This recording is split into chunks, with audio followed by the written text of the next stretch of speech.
A father made a promise to his daughter, never fly again. But one night, high above the ocean, both pilots become sick. Now he must choose between keeping his promise and saving 189 people. Can he do both? Or will someone have to lose everything? Before you watch full story, comment below from which country are you watching. Don't forget to subscribe for more amazing stories. Ethan Cole had stopped thinking of himself as a pilot 3 years ago. The uniforms were packed in a cedar chest in his closet, carefully preserved like artifacts from someone else's life. His Air Force ID had expired and gone into a drawer somewhere, he couldn't remember exactly where, which felt appropriate. Forgetting was part of the whole point.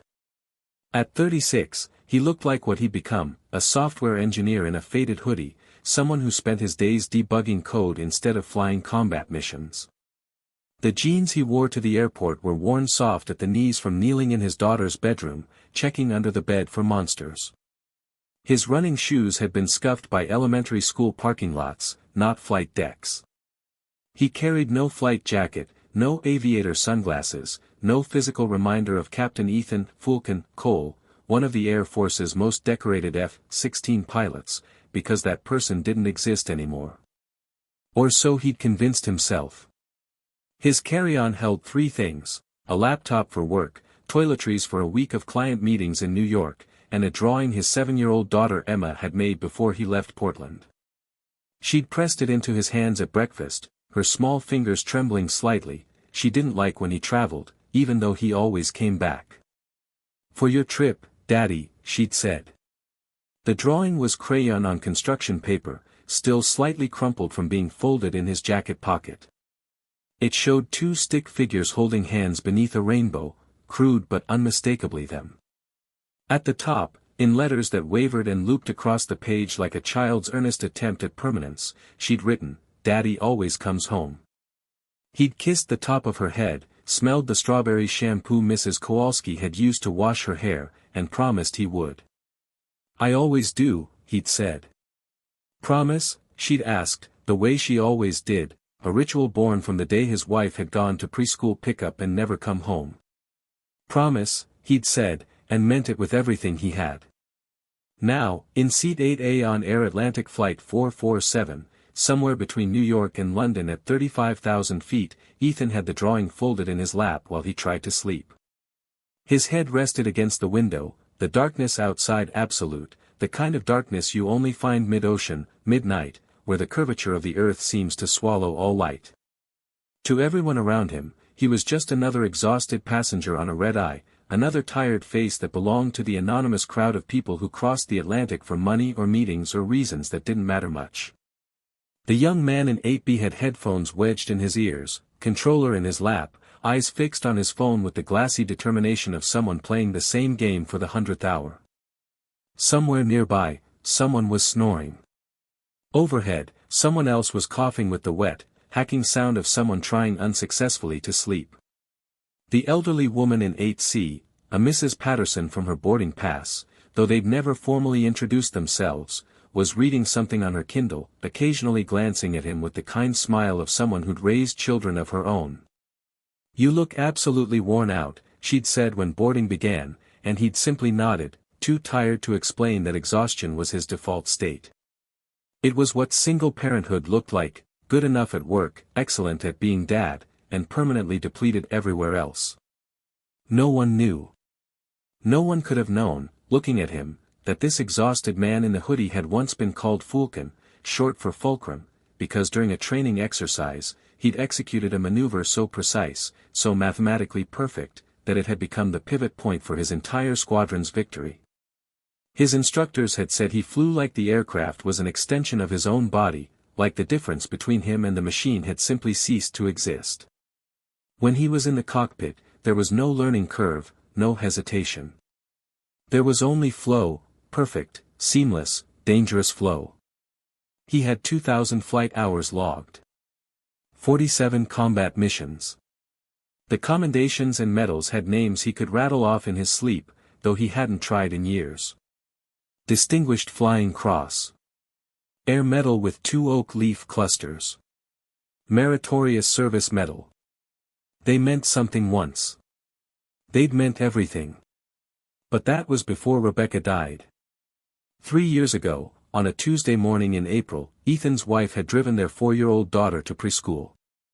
Rebecca had been laughing about something Emma had said, one of those small parenting moments that nobody pays attention to until it's gone.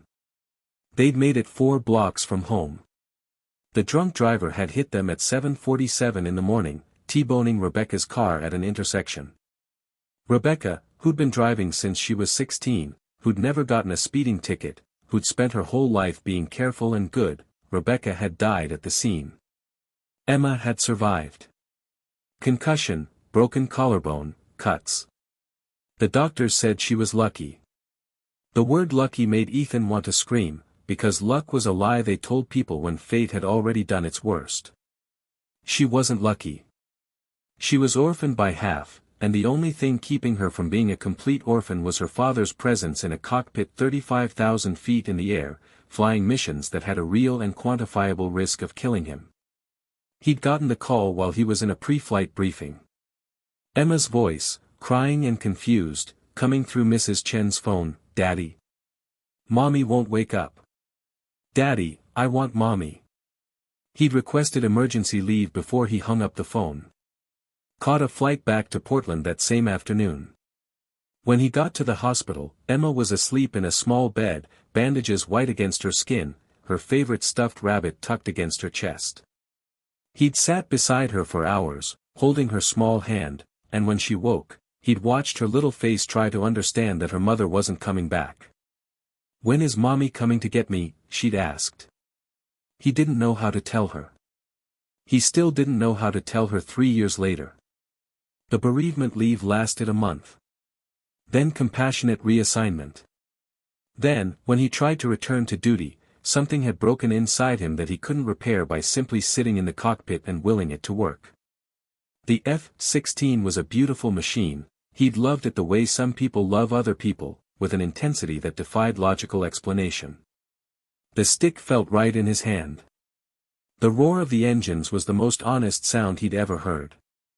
Every system, every switch, every procedure was a language he spoke more fluently than English. But every time he strapped into the ejection seat, he saw Emma's face. Every single time. He'd be going through the pre-flight checklist, fuel quantity, landing gear, flight control surfaces, and suddenly there would be Emma at 4 years old, confused and small in a hospital bed, asking when her mother was coming home. He'd be accelerating down the runway, and he'd imagine the call she'd get one day, "I'm sorry to inform you that your father was killed in a training accident." He'd be at 35,000 feet, exactly where he was right now, except in his mind he was in an F-16 instead of a commercial airliner, and that was the moment the engine flamed out, or the hydraulics failed, or any of the 1,000 things that could go wrong in a fighter jet finally did. The risk had always been there. He'd accepted it as part of the job, the cost of flying the most technologically advanced aircraft in the world. But that was when Rebecca was alive, when Emma had 2 parents, when there was redundancy in his daughter's life. That was before Emma had already lost one parent and Ethan refused, with a clarity that burned like a physical thing, to make her an orphan. He'd gone to his commanding officer and resigned his commission. The officer had tried to convince him to take more leave, to see someone, to give it time. "Fulkin, this is grief talking. You're one of the best pilots we have." "I know," Ethan had said. "That's why I have to get out now, while I can still fly." They'd given him a retirement ceremony. People had said things about his service, his skill, his bravery. He'd sat in dress uniform and felt like a ghost watching his own funeral. When it was over, he'd taken off the uniform, hung it in the cedar chest, and became someone else. The someone else got a job at a Portland tech company, boring and stable and grounded. He found a house in the suburbs, 3 bedrooms, a backyard with a swing set, a school district that scored well on the websites that ranked such things. He hired Mrs. Kowalski, a retired woman who lived 2 blocks away and loved Emma like a granddaughter. He learned to make pancakes on Saturday mornings, which Emma preferred with strawberries and exactly 2 chocolate chips per pancake. He learned to braid her hair, though he'd never quite gotten it as neat as Rebecca had. He learned the names of her friends, attended her school events, helped her with reading and writing and the arithmetic that slowly made more sense as she got older. He became the kind of father who was present. Actually present, not the kind of father who was deployed half the year and came home tired from adrenaline crashes. Not the kind of father whose daughter had to understand that sometimes her father wouldn't come home at all. The night he told Emma he was leaving the Air Force, she'd sat on his bed in her pajamas, her face serious in a way no 5-year-old's face should be serious. "Will you still fly?" she'd asked. "No, sweetheart," he'd said, and he'd meant it absolutely. "I'm staying on the ground. With you. Promise?" She'd asked with such small, desperate hope that he'd felt his heart splinter. This was a child who'd learned that people you loved could disappear, who'd woken up in a hospital to the knowledge that her mother wasn't coming back. She needed to know that her father wasn't going to vanish the way her mother had. "I promise," he'd said. "I'm not going to fly anymore. Not ever."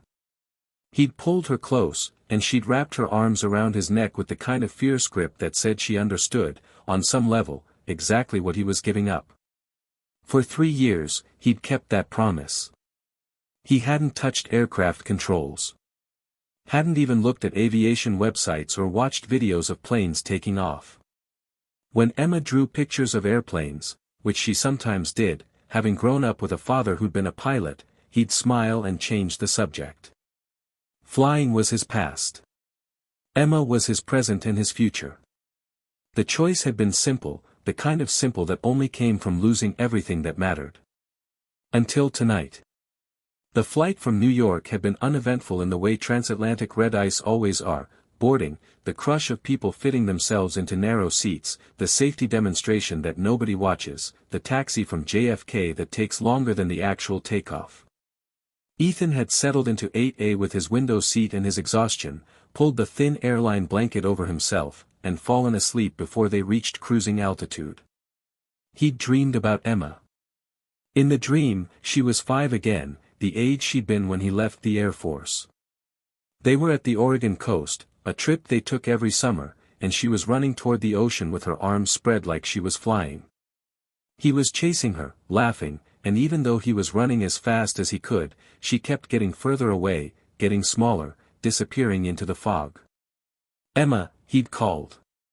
"Emma, come back." But she was already gone.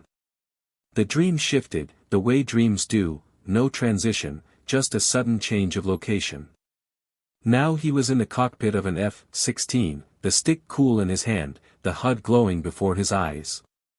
The instruments were all exactly where they were supposed to be. His headset crackled with his call sign, "Fulkin, you're cleared hot." But when he looked at the multifunction display in front of him, instead of tactical information, there was Emma's face. She was asking him something, her voice distorted by the radio. "Daddy, are you coming home?" "Yes," he said, but the word came out wrong, electronically warped. "Emma, I'm always coming home. Promise?" He tried to answer, but the dream was already dissolving, fragmenting like a photograph burning at the edges.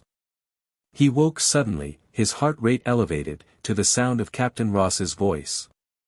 The captain's voice was wrong. Ethan's unconscious mind registered the wrongness before his waking mind could articulate it.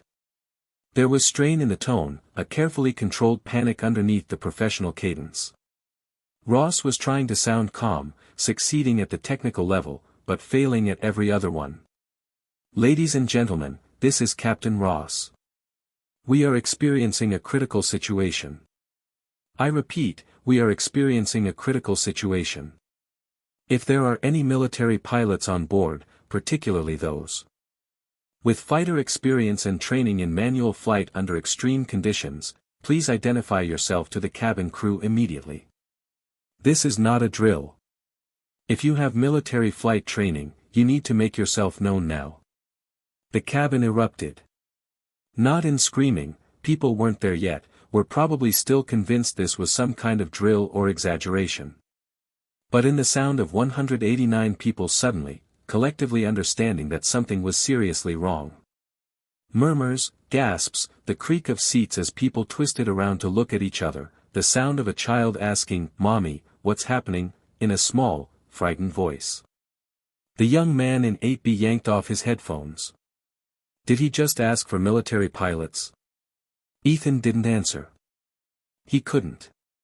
His mind was already running through possibilities, assessing the situation with the kind of rapid calculation that had once been his job. Something catastrophic. Something that required expertise beyond what the standard crew possessed. Hydraulic failure, maybe. Instrument failure. Fire. Medical emergency that somehow involved both pilots being incapacitated. No, that didn't make sense unless they were already incapacitated, which meant the plane had been flying without proper crew input for at least a few minutes, which meant. A flight attendant appeared in the aisle, tall and professional, name tag reading, Bennett, moving through the cabin with the kind of forced composure that came from training designed to prevent panic.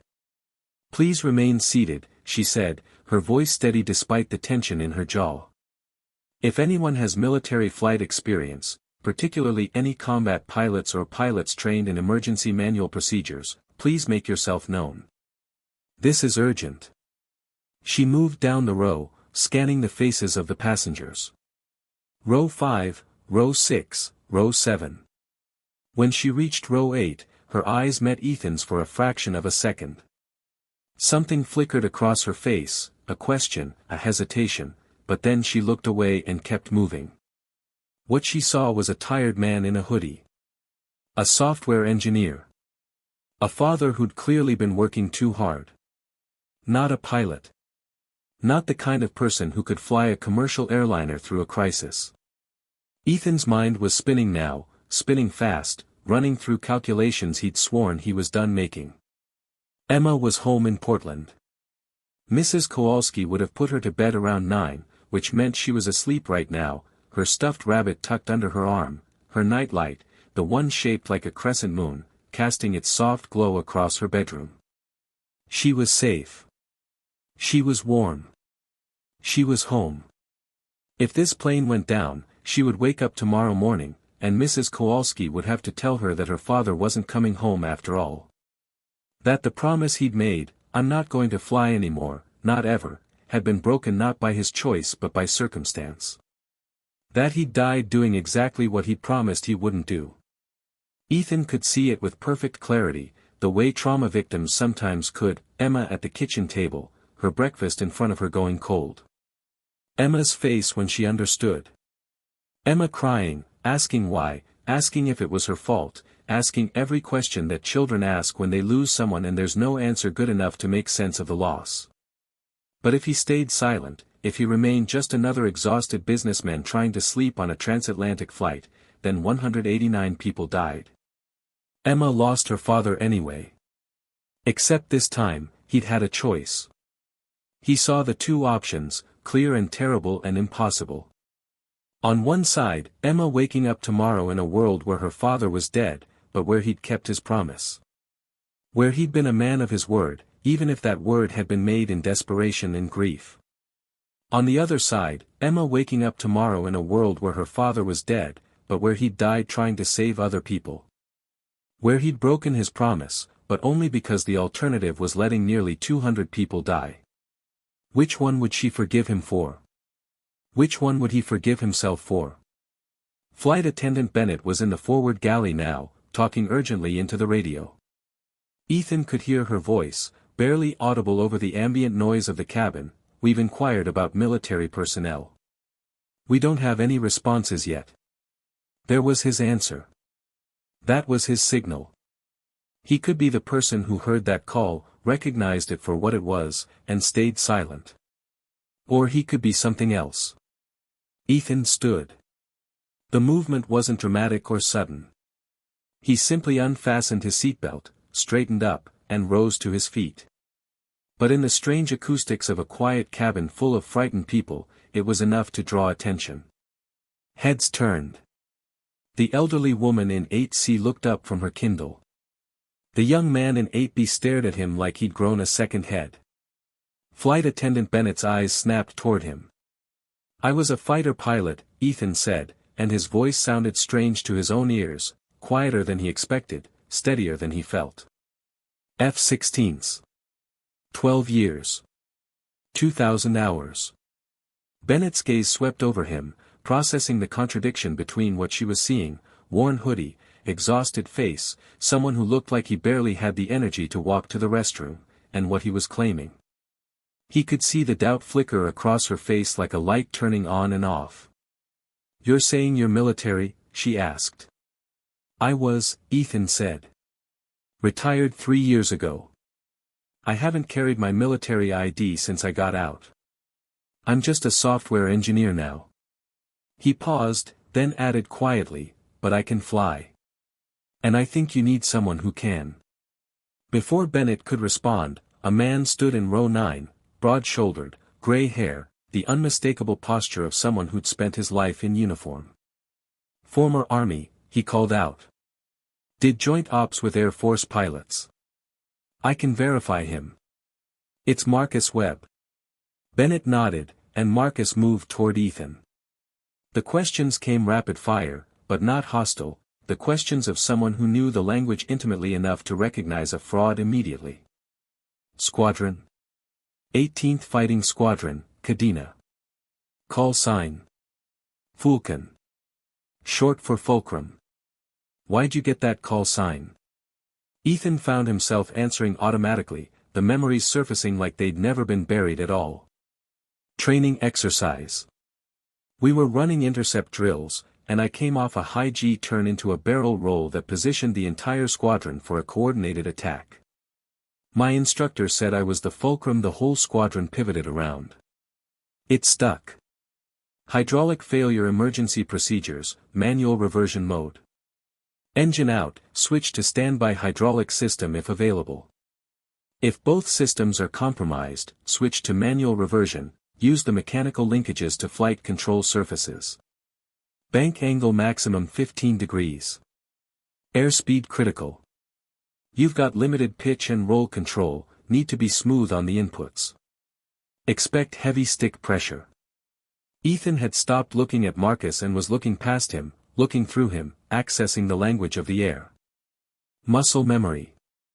Not just physical memory, the hands knowing what to do, but psychological memory, the deep patterns of thinking that could only come from thousands of hours training for exactly this kind of situation.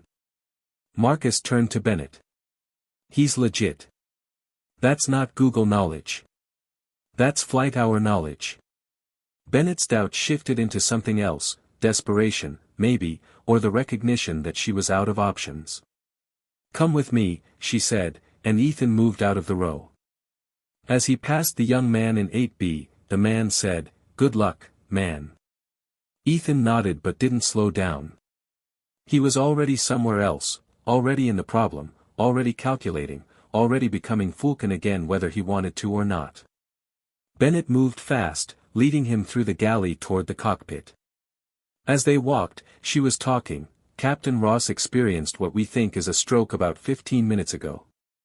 First Officer Miller is trying to maintain control, but he's only got about 800 hours and he's never handled a critical hydraulic failure. The autopilot came off automatically when the hydraulics started failing, and Miller doesn't have the experience to manually fly the aircraft with the compromised systems. 800 hours. Ethan had logged that in his training pipeline. 800 hours was still the beginning, you knew the basics, you could handle normal flight operations, but you'd never really been tested. You'd never had the stick in your hand during a true emergency, never felt what it was like when the machine stopped being docile and became something that wanted to kill you. They reached the cockpit door.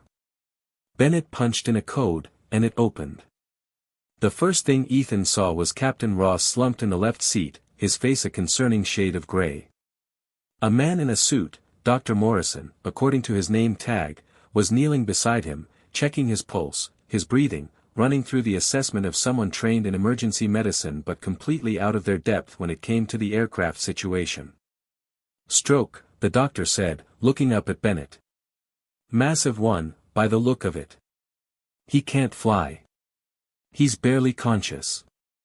First Officer Miller was in the right seat, white-knuckled on the yoke, flying the aircraft through pure determination and the kind of sustained anxiety that couldn't last much longer. His eyes were wide, fixed on the horizon, moving between the instrument panel and the windscreen with the jerky intensity of someone who'd been watching for the sign of a catastrophe he couldn't prevent. Ethan took in the full situation in a single, comprehensive glance. The instruments showed what Bennett had said: hydraulic pressure dropping in both systems, the autopilot offline, the aircraft in manual reversion, which meant Miller was flying this 767 using mechanical linkages that hadn't been designed for this role in 60 years. The pitch and roll indicators showed the aircraft was already developing issues: bank angle drifting slightly, airspeed beginning to wander lower than it should be. They had maybe 10 to 15 minutes before this got genuinely catastrophic. Miller was holding it together now through sheer willpower and the kind of focus that could only be sustained through an adrenaline rush. When the adrenaline wore off, and it would, as soon as his brain registered that something else was in control, he'd start making mistakes. "What's your airspeed?" Ethan asked, moving into the jump seat immediately behind and between the pilots. Miller's head snapped toward him for a fraction of a second. "Who the?" "Military pilot. Hydraulic emergencies. Tell me your airspeed." 280 knots, Miller said, answering the question automatically. "We need to be at 270 for stable descent, but my pitch control is sluggish and my bank angle's off.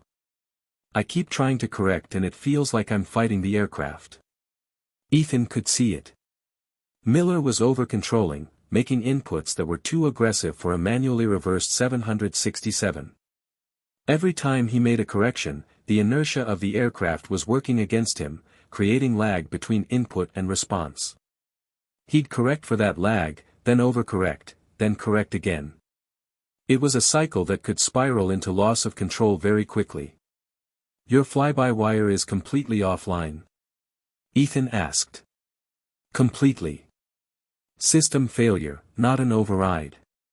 The backup came up with faults." Ethan nodded. That explained the symptoms. Without fly-by-wire, without the computer assistance that modern aircraft relied on, Miller was literally trying to muscle a 300-ton aircraft through space using cables and mechanical linkages that had to be fought against at every input. It was like trying to steer a massive cargo ship with a single oar.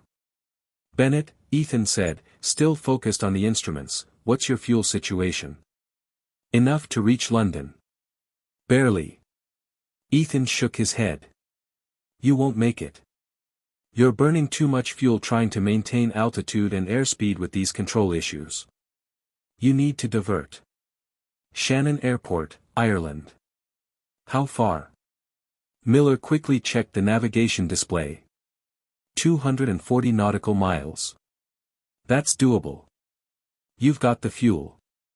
Ethan turned to Bennett. We need to notify dispatch, get permission for the divert, get Shannon prepared for an emergency landing. Tell them we're coming in with a dual hydraulic failure, both systems compromised, manual reversion only. We're going to need longest available runway, emergency equipment standing by." Bennett's hand shook slightly as she reached for the radio. "You're sure?" Ethan looked at Miller, exhausted, terrified, completely out of his depth. Looked at Captain Ross in the left seat, incapacitated, useless. Looked at the instrument panel that was going to kill everyone on this aircraft if someone didn't figure out how to fly it. He thought about Emma's drawing. "Daddy always comes home. I made a promise to my daughter," he said quietly, "that I'd never fly again. But if I don't fly now, I don't keep any promises. I don't get to come home." He looked at Bennett. "So yes. I'm sure." He turned to Miller. "I'm going to help you. You're going to stay on the controls, this is your aircraft and you're going to land it, but I'm going to talk you through every move. I've done this before. I know what we're looking for."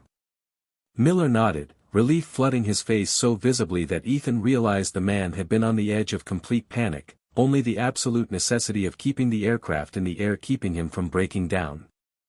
Ethan reached for the radio with his right hand, old muscle memory, automatic. His voice, when he keyed the transmitter, was steady: "Shannon Tower, Air Atlantic 447, declaring emergency. Dual hydraulic failure, loss of fly-by-wire systems, autopilot offline. Both pilots affected. We're coming in manual, diverting from London. Request longest available runway, emergency equipment standing by. There was a brief pause. Then Shannon Tower came back, professional and calm, Air Atlantic 447, Shannon Tower. We copy emergency. Runway 24 available, emergency equipment alerted and standing by. Descend to flight level 250, expect vectors for approach. Ethan nodded, even though they couldn't see him. Air Atlantic 447, descending to 250. He turned back to Miller. Okay.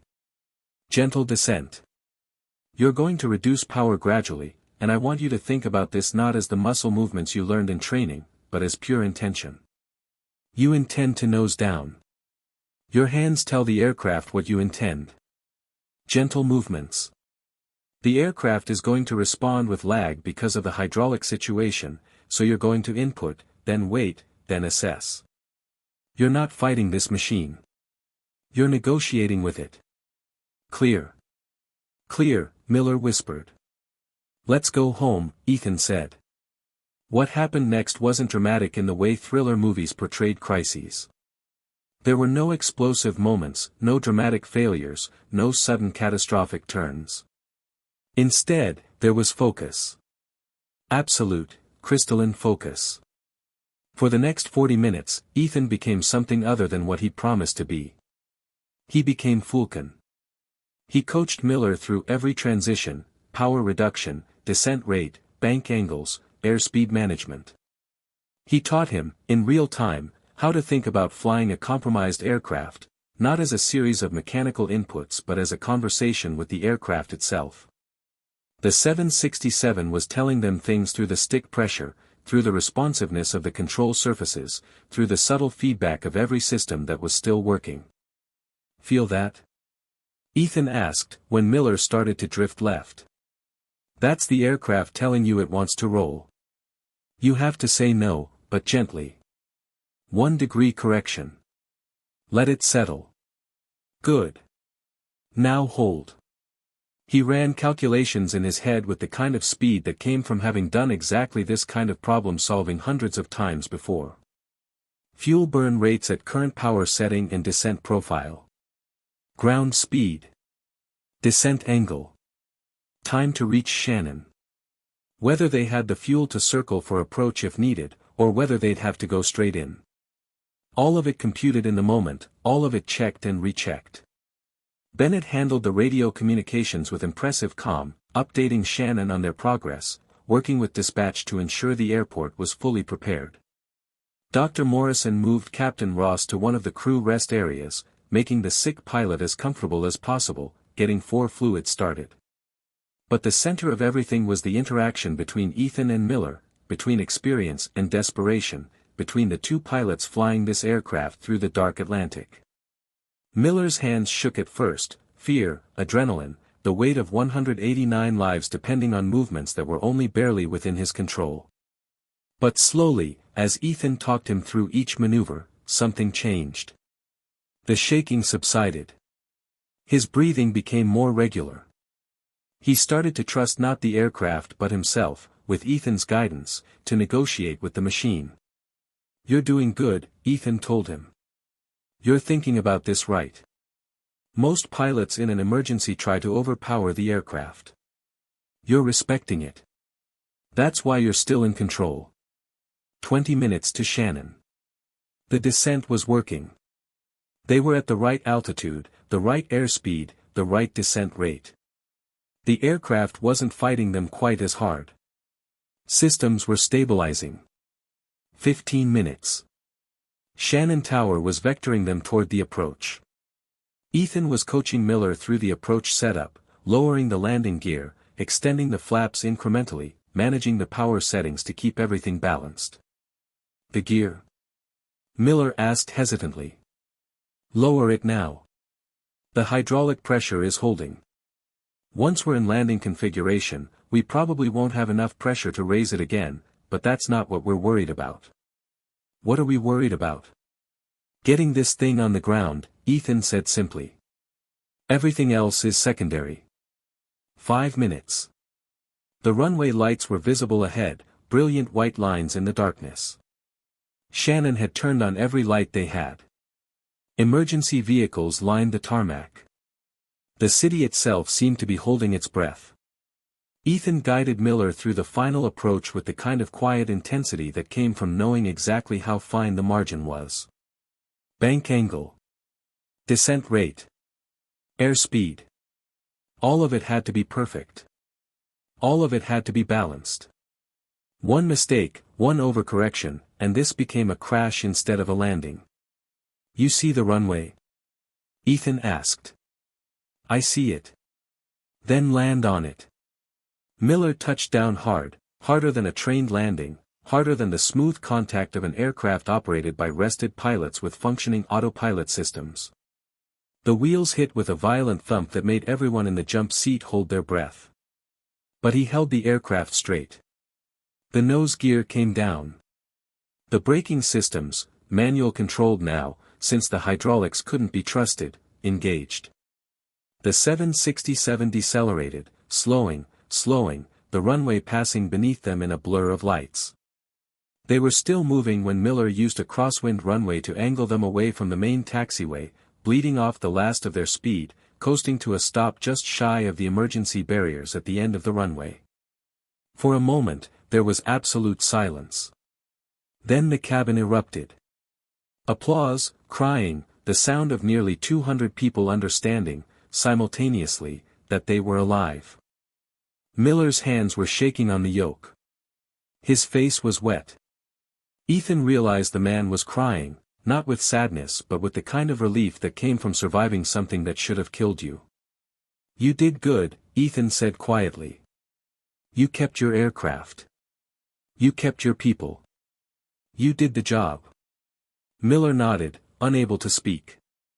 Ethan sat in the jump seat, staring at nothing, his hands shaking now. The adrenaline was crashing. The focus was dissolving. He was becoming himself again, Ethan Cole, software engineer, single father, man who'd broken a promise to his daughter. Bennett was on the radio with ground control. Air Atlantic 447 is down and secure on runway 24. We need emergency medical services for a pilot with suspected stroke. Prepare to receive 189 passengers and crew. The aircraft came to a complete stop. Through the windows, Ethan could see the emergency vehicles converging, the flashing lights painting the cockpit in shades of red and blue. What's your name? Miller asked suddenly. I don't even know your name. Ethan Cole, Ethan said. But my pilots called me Fulkin. Miller nodded slowly. Thank you, Fulkin. Thank you for coming back. Ethan wondered if Miller understood how accurate that statement was. 6 hours later, after the evacuation had been completed, after the medical teams had seen to Captain Ross and pronounced him stable, after the FAA investigators had shown up and started asking questions, after the media had descended with cameras and breathless questions, Ethan sat in a quiet airline office at Shannon Airport with his phone in his hand. The time in Portland was 3:17 a.m. Emma would be asleep. Mrs. Kowalski, who stayed over on nights when Ethan traveled, would still be asleep too, most likely in the guest room, one ear always turned toward Emma's room the way mothers, and women who'd raised children, knew how to do. He needed to call. He needed to tell her before she heard it on the news. Ireland was almost 2 hours behind New York, which meant the story was already breaking. By the time Emma woke up, her school would be buzzing with the news. Mrs. Kowalski would have already seen the headlines. He found his number in his contacts and dialed. Mrs. Kowalski answered on the second ring, her voice sharp with fear. Ethan. Oh my God, Ethan, are you alive?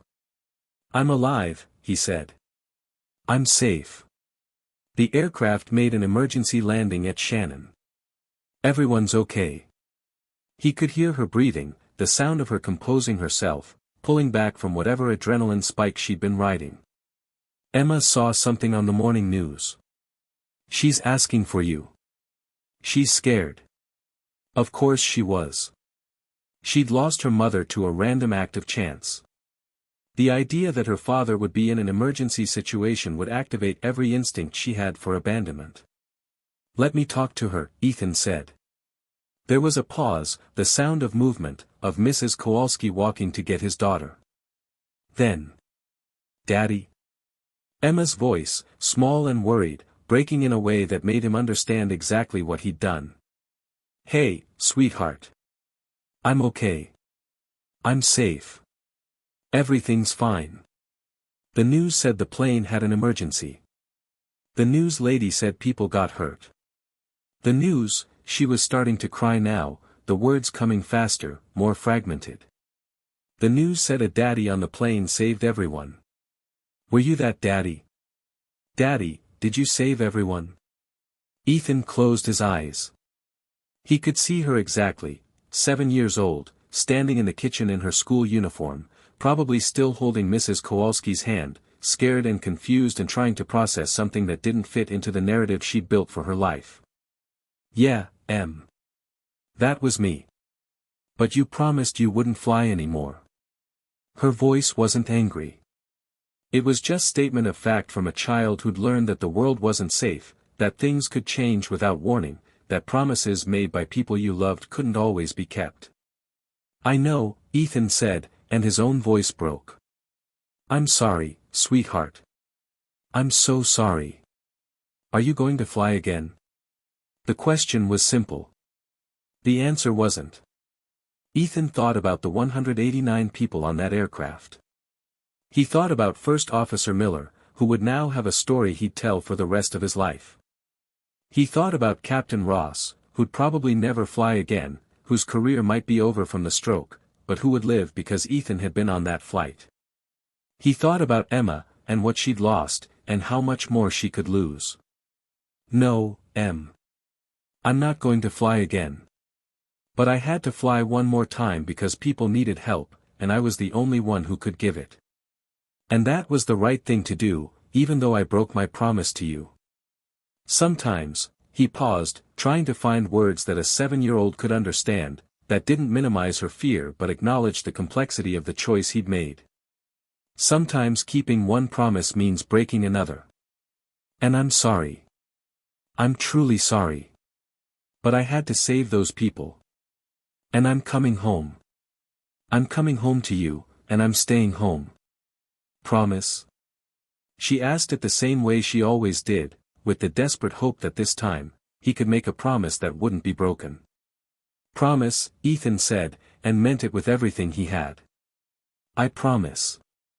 He could hear her breathing change, the fear subsiding slightly into something more manageable. "The news lady said you were very brave." "I wasn't brave," Ethan said. "I was scared. I was terrified. But I knew what had to be done, so I did it. That's what you do when people need you. You do the thing that has to be done." "Okay," Emma said quietly. "When are you coming home?" "Tomorrow," Ethan said. "There are investigators who need to talk to me, but I'll be on a flight tomorrow and I'll be home by evening. Promise?" He laughed, a sound that was part sob. "Promise. Let me talk to Mrs. Kowalski again." There was the sound of the phone changing hands. Mrs. Kowalski's voice came back, "She's going to be okay. Kids are resilient. But she's going to need you." "I know," Ethan said. "I'll be home tomorrow. Thank you for being there. Thank you for keeping her safe." "That's what I do," Mrs. Kowalski said simply. When he hung up the phone, Ethan sat in the quiet office at Shannon Airport and let himself fall apart, just a little, just enough to release the pressure that had been building for 6 hours. Then he pulled himself together, straightened his clothes, and went to find the FAA investigators who wanted to understand, in technical detail, exactly how a software engineer who'd been retired from the Air Force for 3 years had somehow remembered how to fly an aircraft in critical condition. 3 months later, on a Saturday afternoon in Portland, Ethan stood in his backyard while Emma played on her swing set. The summer sun was warm, the kind of day that made you believe the world could be good, could be safe, could be predictable. His phone rang. He recognized the number, Air Force Reserves, Office of Personnel Management. He looked at Emma, swinging higher, laughing, completely absorbed in the moment. Then he answered. Captain Cole, the voice on the other end said, a woman, professional, efficient. This is Commander Sarah Mitchell with the Air Force Reserve. We've been following the situation with Air Atlantic Flight 447. The Air Force would like to offer you a position. Ethan's stomach tightened. I'm not interested in flying again. This isn't a flying position, Commander Mitchell said. We want you to train emergency response pilots in high-stress aviation situations. Advanced emergency procedures, manual reversion protocols, decision-making under catastrophic failure. Your background, combined with what happened on Flight 447, makes you uniquely qualified to prepare the next generation for crises. It's part-time, minimal travel, probably 2 days a week at most. You'd be based in Portland, working at the Northwest Reserve Facility. Ethan was quiet for a moment. It wasn't asking him to fly. It was asking him to teach others to survive the things he'd survived. It was asking him to take the skills and knowledge he'd almost lost and pass them on to other pilots so they could save lives the way he'd saved lives. Can I get back to you? He asked. Of course. Take your time. This is a significant decision. When he hung up, Emma had gotten off the swing and was walking over to him, that particular gait she had that was still slightly little girl but showing hints of who she'd become. Is it about flying? She asked, with the kind of perceptiveness that children developed when they'd experienced loss. Yeah. Are you going to say yes? Ethan knelt down to her level, so they were eye to eye. I don't know. What do you think? Emma was quiet for a long moment, considering with the seriousness that 7-year-olds managed when they were thinking about something important. I think, she said slowly, I think you should help people. Like you helped those people on the plane. But you have to come home every night. Every night? Ethan asked. Every night, Emma confirmed. And you have to have dinner with me, and you have to help me with my homework, and you have to tuck me in and check under the bed for monsters. Every single night. Every single night, Emma said firmly. Then her expression softened slightly. I'm proud of you, Daddy. You're brave. Ethan pulled her into a hug, breathing in the smell of her hair, strawberry shampoo, sunshine, childhood. She wrapped her arms around his neck, and he realized that somewhere in the past 3 months, she'd worked through the fear. She'd processed the broken promise and come out the other side understanding that her father was someone who did the right thing, even when it cost him something. Okay, he said. Then we'll say yes. He called Commander Mitchell back that evening and accepted the position. He'd start in 2 weeks, after a final evaluation and briefing process. 2 days a week, mostly confined to Portland. Enough to let him pass on what he knew. Not enough to derail his life with Emma, not enough to break the promise he'd made in a different form. That night, as he tucked Emma into bed, she asked the question he'd been expecting, does this mean you're going to be a pilot again? Not really, Ethan said. I'm going to be a teacher. I'm going to teach other pilots how to do what I did on the plane, so they can help people. But you won't fly. I won't fly, Ethan promised. I'll stay on the ground with you. Emma nodded, satisfied. Okay. That's okay then. 6 months later, Ethan was in a briefing room at the Northwest Air Force Reserve Facility, teaching a class of emergency response pilots about manual aircraft control in catastrophic failure situations. He was drawing diagrams on the whiteboard, hydraulic systems, flight control linkages, the way an aircraft's natural stability could be your friend or your enemy depending on how you flew. The thing nobody tells you in training, he said to the class of 8 pilots, all of them sharp, all of them terrified and excited to be learning from someone who'd done it for real, is that flying isn't about muscle memory. Muscle memory is just the beginning. Real flying, flying that saves lives, is about understanding the conversation between you and the machine. The aircraft is constantly telling you things. It's your job to listen. One of the pilots, a young captain named Sarah Chen, raised her hand. Captain Cole, on Flight 447, at what point did you know you were going to take the controls? Ethan considered the question. I knew, he said slowly, about 3 seconds before I stood up. I was asleep, and when I heard the captain's call, I immediately understood the scope of the problem. My brain started running calculations: what could cause this situation, what resources were available, what was the likely outcome if we did nothing. And once I understood those things, I understood that I was probably the only person on that aircraft with the specific training to handle it. That must have been a hell of a decision, Sarah said. It wasn't a decision, Ethan replied. That's the thing people don't understand about moments like that. It wasn't a choice I made. By the time my conscious mind caught up, my unconscious mind had already committed. The choice had been made by the person I used to be, the pilot I tried so hard to stop being. And maybe that's the real truth about keeping promises. Sometimes the deepest promise you make is not the one you say out loud. It's the one you live out every single day. He looked at the class. My daughter made me promise to never fly again. I broke that promise. But I kept a deeper one, the promise to always be there for her, even when being there means doing things that seem to contradict what we've said we'd do.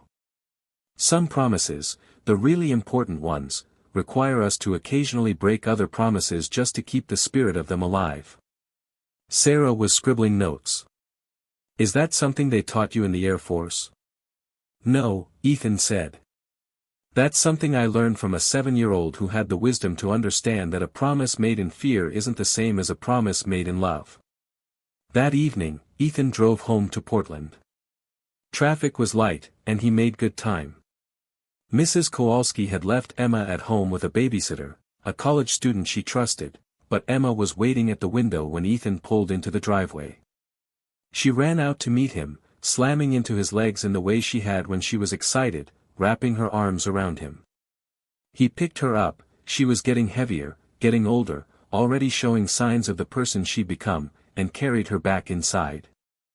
They made their usual Saturday dinner together, pasta with marinara sauce, which Emma preferred to more complicated meals. They talked about her school, about the new friends she'd made, about the book she was reading for class. Normal things.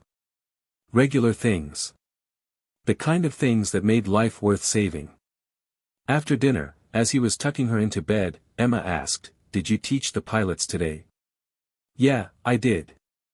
"Did they listen?" "They listened really well." "Good," Emma said.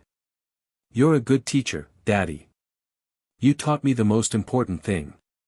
"What's that?" Ethan asked, though he thought he knew. "That it's okay to break a promise if you have to," Emma said. "As long as you keep the more important one." Ethan kissed her forehead, and in that moment, understood something fundamental: he hadn't just saved lives on Flight 447. He'd taught his daughter, without intending to, that the world was more complex than a simple promise or a simple breaking of it. That sometimes doing the right thing meant accepting the cost of your choices.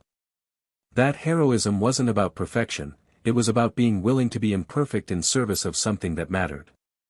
When Fulkin hung up his flight suit 3 years ago, something had died. The fighter pilot, the man defined by his call sign and his combat hours and his records, he'd put that away. But something else had been born. Something better. A man who could fly, but chose not to accept when the cost of staying on the ground was the lives of people he'd never meet. A father who understood that the most important flying happened in the heart, not in the sky. The promise he'd made to Emma hadn't been broken on Flight 447.